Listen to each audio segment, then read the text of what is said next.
22 अप्रैल का दिन हमारे भारत के इतिहास में एक काले अध्याय की तरह है, काले दिन की तरह है कि जिस दिन पर्यटक जो निहत्थे पर्यटक थे उनको कश्मीर में बिठाकर, जैसे कि बात मीडिया के माध्यम से सामने आई है, उनके धर्म पूछकर उन्हें गोली मार दी गई। ये बात बड़ी गंभीर है हमारे देश के लिए। देश में एक तरह से राष्ट्रीय शोक छाया हुआ है, बड़े दुख का अवसर चल रहा है।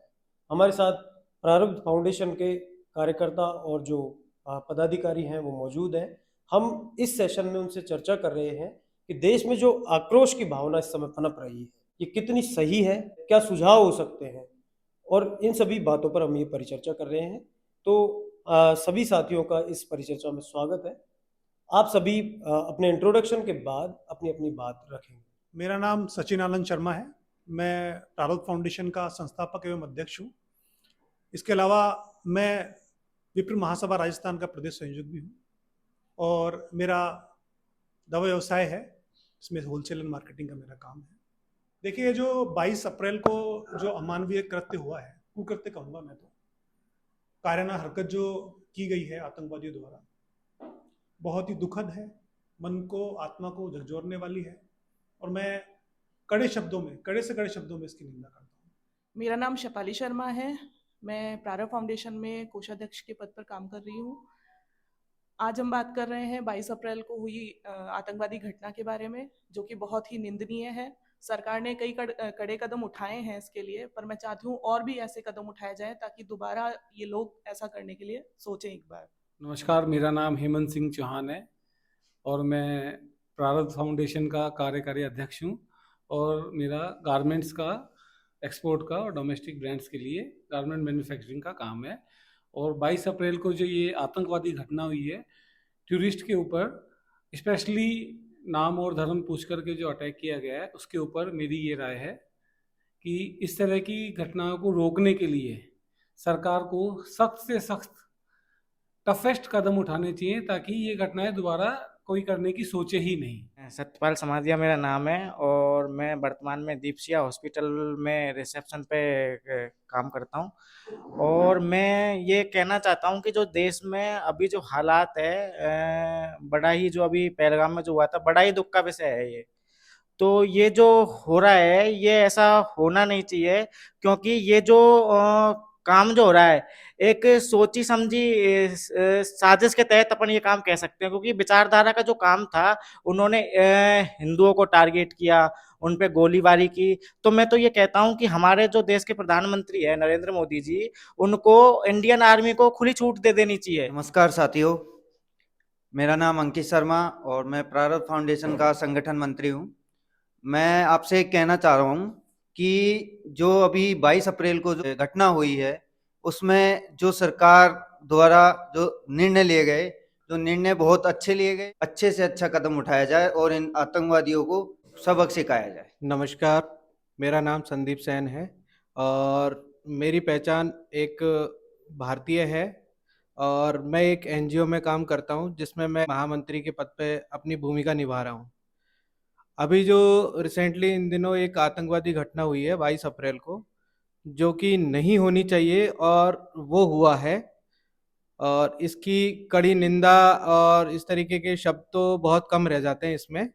मैं चाहता हूं कि हमारा देश, जो कि एक बहुत बड़ी महाशक्ति है, अपने आप में चौथे स्थान पर विश्व के अंदर है, तो ऐसे कदम उठाए जाएं कि भारत की तरफ कोई आंख उठाने से पहले, यहाँ के धर्म के नाम पे कोई उठाने से पहले, वो आदमी 10 बार सोचे।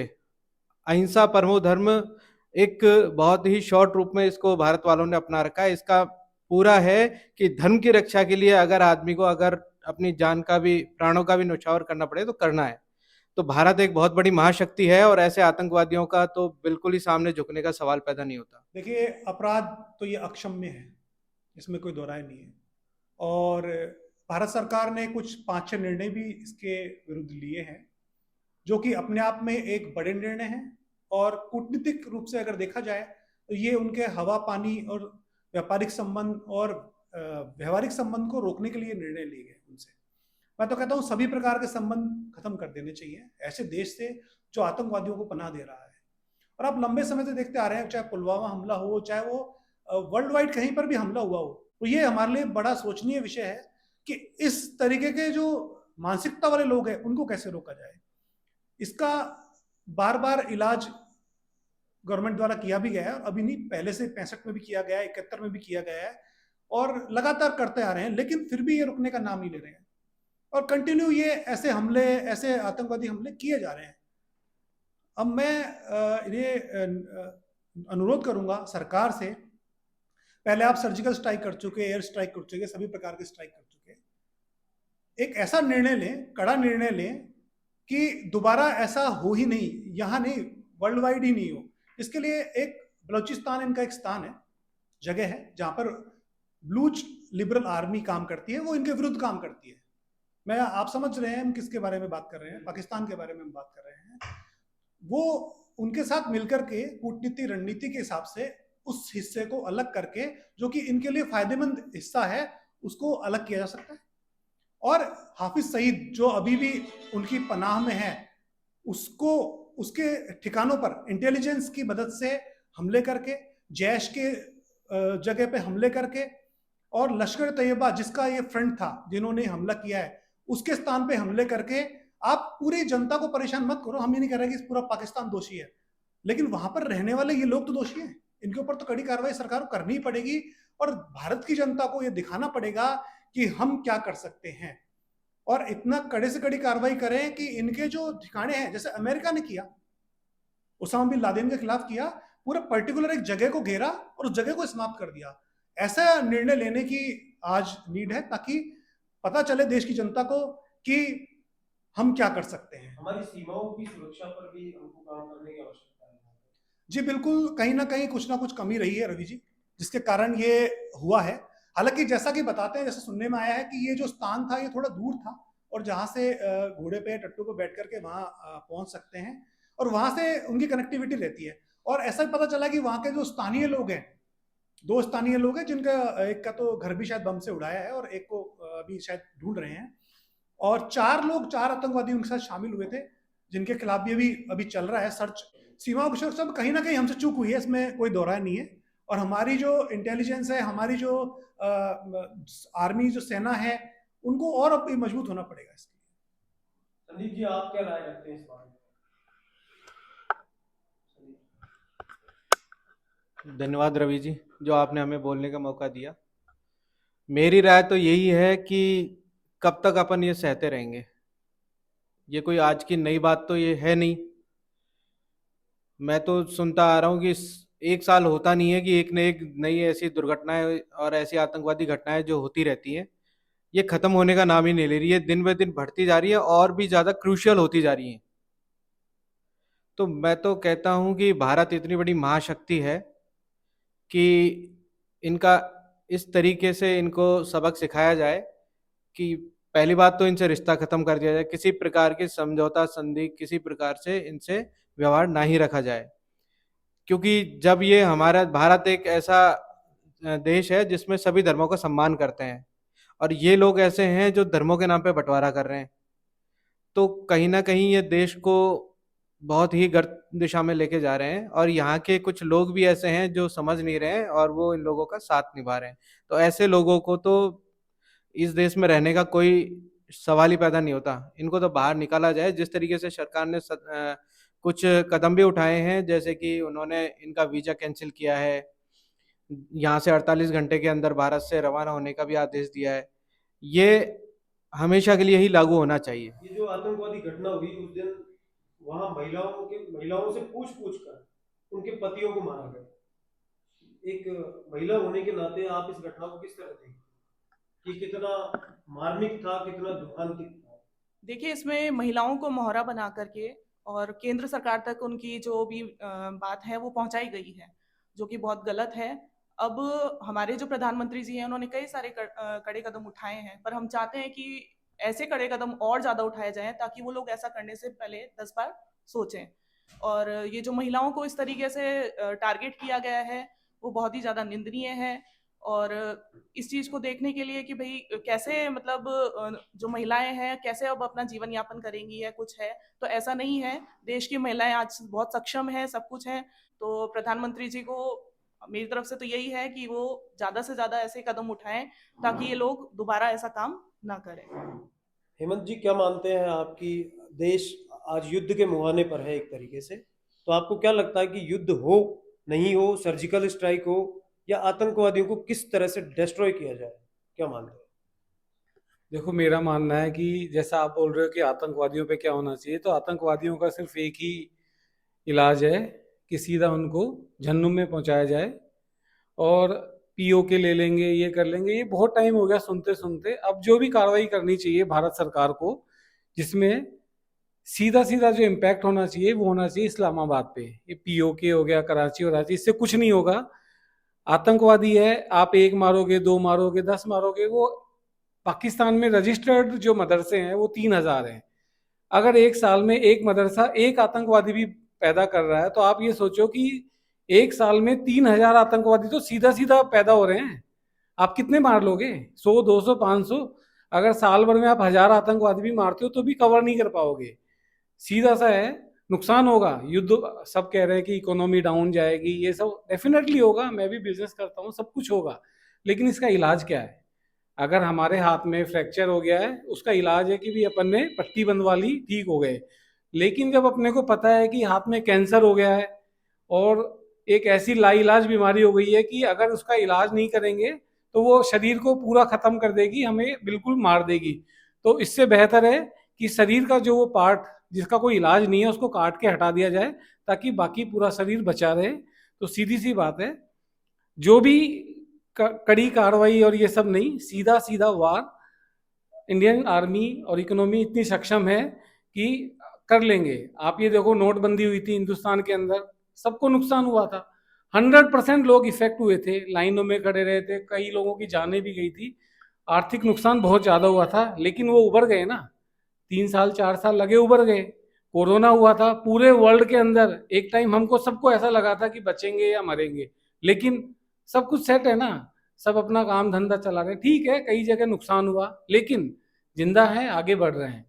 इसी तरीके से अगर ये युद्ध होता है, और भारत तो इतना बड़ा देश है, कर सकता है। छोटा सा बलूचिस्तान है, अफगानिस्तान है, उसके ऊपर कितने अत्याचार कर रहे हैं पाकिस्तानी लोग, वो खुद ही उनको जवाब दे रहे हैं पलट करके। तो मैं समझता हूँ कि अब इस बीमारी को लाइफ टाइम के लिए खत्म करने का ये सबसे अच्छा मौका है।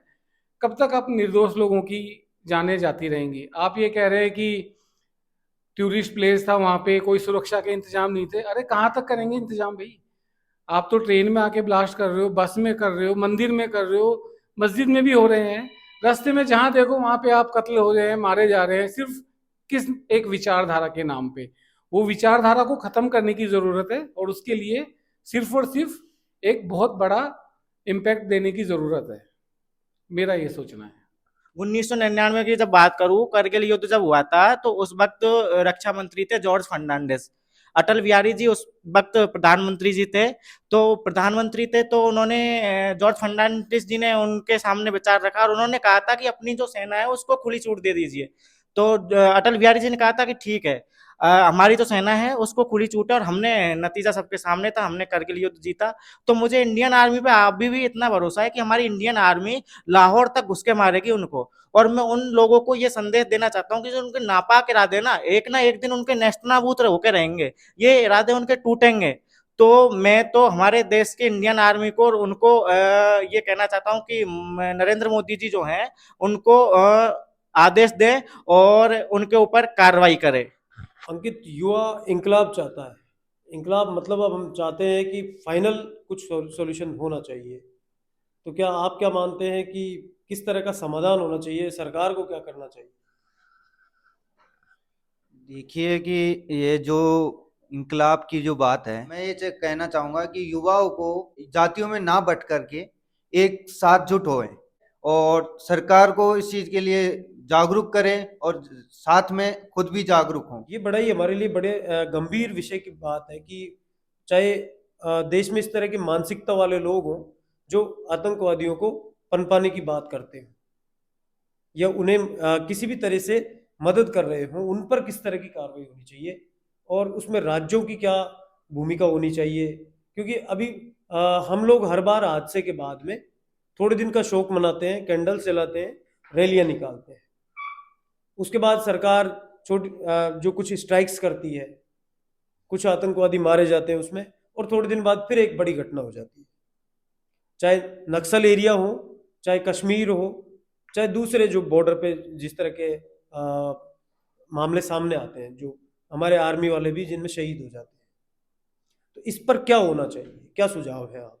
देखिए रवि जी, ये बहुत महत्वपूर्ण सवाल है जो भी आपने किया है कि अंदर ही अंदर कहीं ना कहीं स्लीपर सेल्स, कहीं ना कहीं ऐसे लोग उपस्थित हैं जो इस तरह की घटना के लिए ज़्यादा उत्तरदायी है। कभी भी जो भी बड़े बड़े राजघराने गिरे हैं, जयचंदों की वजह से गिरे हैं, ये आपको और हमको सबको पता है। और हमारे यहाँ तो जयचंदों की कोई कमी नहीं है अगर देखते हैं तो हमारी इंटेलिजेंस, हमारी सरकार के पास कहीं ना कहीं इनके इनके जो सूचनाएं हैं वो होंगी, और नहीं है तो उसे इकट्ठी करें, और सबसे पहले जो कार्रवाई हो, इन पे कार्रवाई बाद में हो आतंकवादियों पे। मैं तो कहता हूँ पहले इंटरनली जो अपने जो दुश्मन बने हुए देश के अंदर, उनके ऊपर कार्रवाई पहले की जाए, केरल से लेकर जम्मू कश्मीर तक और आसाम से लेकर राजस्थान तक। सबसे पहले जो कार्रवाई हो ना, वो इन्हीं के ऊपर हो। बहुत सारे लोग ऐसे हैं, एजुकेटेड हैं, जो समझते हैं, जो इस चीज का विरोध करते हैं। ऐसे लोगों को आगे लाना होगा, सरकार को ऐसे लोगों को आगे लाना होगा, उनके द्वारा भाषण, स्पीच इनको समझाना होगा, इनको एजुकेट करना होगा, तब जाकर के समस्याएं दूर की जा सकती हैं। क्योंकि ये बहुत गंभीर विषय है, इस पर बहुत ही बारीकी से, बहुत ही तरीके से काम किया जाना बहुत जरूरी है। आज इस दौर में महिलाओं की क्या भूमिका हो जाती है, क्या मानती है आपकी, किस तरह के बदलावों की आवश्यकता है महिलाओं में? देखिए, जैसा कि हमारा देश है वो शुरू से ही पुरुष प्रधान देश माना गया है। कहने को तो कहा जाता है कि महिलाएं हैं, नारी है, पूजनीय है, लेकिन वो मुझे लगता है सिर्फ घर तक ही पूजनीय है। उनको उस तरीके से सम्मान नहीं दिया जाता जैसा कि देना चाहिए। ये सब किताबी बातें हो गई हैं। मैं भी एक महिला हूँ, सक्षम हूँ, इंडिपेंडेंट हूँ, लेकिन वो मैं मेरे दम पर हूँ। मेरी अपब्रिंगिंग है, मेरी सोच है, लेकिन ये अपब्रिंगिंग हर किसी को नहीं मिल पाती, और ये शुरू परिवार से ही होना चाहिए। देश ठीक है, अपनी एक भूमिका निभाता है, कहने के लिए वो सारे सम्मान देता है, सब कुछ है, लेकिन ये जो अपब्रिंगिंग होनी चाहिए वो परिवार से ही होनी चाहिए। और जैसे कि वहां पर सारी जो महिलाएं थी उनको छोड़ दिया गया, और उनके पति और जितने भी जो पुरुष लोग थे उनको मार दिया गया, और महिलाएं वहां पर रह गई। आज यही महिलाएं अगर सक्षम होती, उनको सेल्फ डिफेंस आता, या फिर उनको इतना कॉन्फिडेंस होता कि हालांकि जो मामला था वो ऐसा था कि उस समय इमोशनली हर कोई कमजोर हो जाएगा अपने इंसान को वहां पर इस तरीके से देख करके, लेकिन पर फिर भी वो तो उन्हें छोड़ दिया गया महिलाओं को। अगर बाई चांस उनको भी मार दिया जाता तो वो तो तब भी मरती ही ना।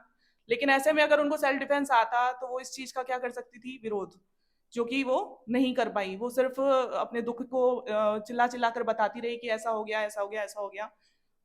तो वो कुछ ना कुछ तो कर ही सकती थी। तो ऐसे में हमारे देश के लिए जो हमारी राज्य सरकार है, केंद्र सरकार है, उनको किताबी बातें ना करके सच में ही महिलाओं के लिए सेल्फ डिफेंस करवाना चाहिए। उनको लाइसेंस देने चाहिए अपनी सेल्फ डिफेंस के लिए, ताकि अगर उनको जरूरत पड़ सके तो वो अपने हथियार वगैरह चला सके। उसके लिए उनको लाइसेंस प्रोवाइड करवाए जाने चाहिए।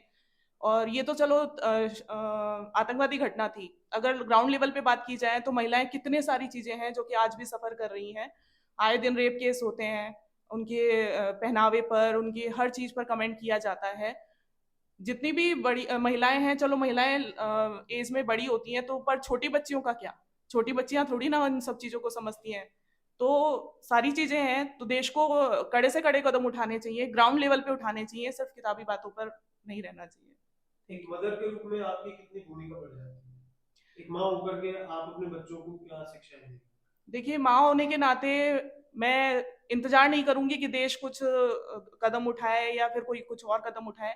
मैं खुद से ही अपनी बच्चियों को सक्षम बनाने की कोशिश कर रही हूँ और आगे भी करती रहूंगी, ताकि कैसी भी परिस्थिति आ जाए उनको दूसरों का नाम मुंह देख करके खुद ही अपने कदम उठाने पड़े। किस तरह के जन जागरण अभियानों की आवश्यकता है इस देश को, ताकि इस देश का युवा, जो रील पीढ़ी है, इससे बाहर आ पाए? आप अच्छे लेखक हैं, आप इस तरह के मुद्दों पर लिखते हैं, तो क्या किस तरह के जागरण की आवश्यकता है? देखिए रवि जी, मैं तो बात करूँ तो, मैं सबसे पहले बात करूँ तो सबसे ज्यादा जो लड़ाई है ना वो विचारधारा की है। मैं बात करूँ तो कंधार कांड हुआ था 1999 पे, दिसंबर 1999 में। तो उस वक्त जो थे रक्षा मंत्री थे जसवंत सिंह, अटल बिहारी जी प्रधानमंत्री थे। तो उन्होंने पूरे उस विमान को हाईजैक कर लिया और एक वो रखी उन्होंने डिमांड भारत सरकार के सामने कि हमारे जितने भी आतंकवादी आपने पकड़े हैं उनको छोड़ दीजिए। अब अटल सरकार पानी पानी हो गई इस चीज को सुन के और लोगों ने सड़कों पर कोहराम मचाना चालू कर दिया क्योंकि इतनी सवारियों की जान की जोखिम जो आ गई थी। अब उस वक्त जसवंत सिंह खुद मसूद अजहर को छोड़ने के लिए पाकिस्तान गए थे और मसूद अजहर ने 20 साल बाद क्या किया, पुलवामा सौगात में दिया। हमारी लड़ाई जो है आतंकवाद से, मैं तो अंत में ये कहता हूं कि खूंखार खटमलों को भी खैरात क्या देना, बिगड़ों को भी सुधार की औकात क्या देना, लाशें ये पहलगाम की इनका है रिटर्न गिफ्ट, सौगात देने वालों को सौगात क्या देना। तो इन्होंने तो घात देते आए हैं और घात ही देते रहेंगे। इसलिए भारत सरकार से, माननीय नरेंद्र मोदी जी से मेरा तो अनुरोध है कि अब खुल के खेलिए और इंडियन आर्मी को आदेश दे दीजिए ताकि लाहौर तक घुस के मारे इन लोगों को। संदीप जी, आप सत्यपाल जी की बात से क्या इत्तेफाक रखते हैं या कुछ और अलग विचारधारा रखते हैं? देखिए, सतपाल जी ने जो भी कहा बहुत अच्छा कहा, लेकिन ज़रूरत हमें इन चीज़ों से ज़्यादा देश को मजबूत करने की है, अपनी खुफिया एजेंसियों को, ताकि ये जो निकल निकल के आ रहे हैं, जिन भी बिलों से ये निकल निकल कर देश के अंदर घुसकर ये इस तरीके की कायराना हरकतें कर रहे हैं, हमारा मकसद यही है कि इनको जड़ से खत्म किया जाए और जो इनको सपोर्ट कर रहे हैं, जिनकी वजह से बाकी सारे देशवासी झेल रहे हैं, वो बदनाम हो रहे हैं, एक दल को एक मोटिव किया जा रहा है, उन सभी पे रोक लगे। और भारत इसमें सभी धर्मों का बहुत ही आदर किया जाता है। वो सिर्फ 2 या 4 लोग आते हैं, वो कर जाते हैं और उसके बदले में पूरी एक कौम बदनाम हो जाती है। तो मेरा मानना तो यही है, देश को सरकार को अपने जितने भी इंटेलिजेंस एजेंसीज हैं और जितने भी बॉर्डर एरिया हैं, जो भी जहाँ भी सीमा सुरक्षा बल है उनका, उस सबको बहुत ही स्ट्रॉन्ग और उनको फ्रीडम देनी चाहिए। इंटेलिजेंस एजेंसियों को स्ट्रॉन्ग करना चाहिए। बस उस लेवल पे गड़बड़ ना हो। अगर वहाँ स्ट्रॉन्ग रहा माहौल तो एक भी आतंकवादी देश के अंदर घुस ही नहीं पाएगा, और घुस नहीं पाएगा तो वो ऐसी हरकत नहीं कर पाएगा। मेरा तो यही मानना है। आतंकवादी घटनाएं मनोबल तोड़ने वाली होती है और देश में इस समय किस तरह का भाव आ रहा है, सभी उग्र है और हर किसी के मन में एक युद्ध की भावना है। लेकिन फिर भी ये वक्त है हमें स्वयं को एनालिसिस करने का। चाहे ये घटना इतनी गंभीर होने के बावजूद हमको ये देखना होगा कि इस देश के डेवलपमेंट में हम किस स्तर का योगदान दे पा रहे हैं। हम हमारे कल्चर, ट्रेडिशन, हमारी सिक्योरिटी और जो हमारी पर्सनल लिविंग है उसको लेकर के कितने सचेत हैं, सावचेत हैं। इस परिचर्चा में हमने तमाम उन मुद्दों पर बात करने का प्रयास किया है। आप सभी ने अपनी अपनी बात रखी है, चाहे वो आतंकवाद से लड़ाई की बात हो, चाहे वो हमारी इंटरनल सिक्योरिटी की बात हो, चाहे हमारे देश के युवाओं को जागृत करने की बात हो। इन तमाम मुद्दों पर आपने अपनी बात रखी है। लास्ट 1 मिनट में मैं चाहता हूं कि आप एक मिनट में अपनी बात को समरी में रखें कि क्या होना चाहिए इस देश के लिए, कि आज हम जो जिस हालत में हम हैं, एक व्यक्ति के रूप में आप खुद को, एक भारतीय नागरिक के रूप में आप क्या मानते हैं कि क्या होना चाहिए जिसका मैं हिस्सा बन सकूं? अगर इस घटना के हिसाब से अगर देखा जाए, अगर आपातकालीन में अगर युवाओं को प्रोत्साहन मिले कि एक घर से, एक गांव से, कि भाई 100-50,000 युवा आर्मी में लाया जाए कि हाँ भाई युद्ध छिड़ा है आपातकालीन में, तो उनको ले जाने के लिए तो मैं तैयार हूँ उसके लिए। और मैं ये चाहूंगा कि प्रथम अगर कोई आए और बोले कि तुम्हें आर्मी में जाना है या फिर तुम्हें उस आपातकालीन में तुम्हें सेवा देनी है, तो मैं उसके लिए तैयार हूँ और जिस भी तरह की सेवा होगी हम उसके के लिए तैयार हैं। देश में जो इस प्रकार आक्रोश का माहौल चल रहा है और ये दहशतगर्दाना जो कारनामा हुआ है कायरतापूर्ण, इसके अगेंस्ट सरकार बिल्कुल सख्त है। जो भी सहयोग हम आम नागरिकों से हो सकता है, मैं भी इस देश का वासी हूँ, मेरा भी उतना ही दायित्व बनता है जितना सरकार का है। तो इस ऐसी स्थिति में जो भी हमसे जो बन पाएगा हम उसके लिए तत्पर हैं, चाहे वो स्थिति कुछ भी हो, चाहे देश के लिए लड़ना पड़े या फिर आर्थिक सहयोग हो या हर तन मन धन और समय, हर तरीके से हम तैयार हैं। जय हिंद। रवि जी, आपने बात की अभी जो स्थिति बनी हुई है एक तरीके से युद्ध की स्थिति बनी हुई है, और वो युद्ध हर आदमी लड़ रहा है, अपने मन से लड़ रहा है, अपनी आत्मा से लड़ रहा है। कहीं ना कहीं उसके जहन में युद्ध चल रहा है अभी कि क्या होना चाहिए, क्या हो चुका। और मैं तो कहता हूं, अगर कोई भारत सरकार कठिन से कठिन निर्णय भी ले तो राष्ट्र प्रथम, हमारे लिए भी राष्ट्र प्रथम है, और जिसके अंदर देशभक्ति की भावना है सबके लिए राष्ट्र प्रथम है।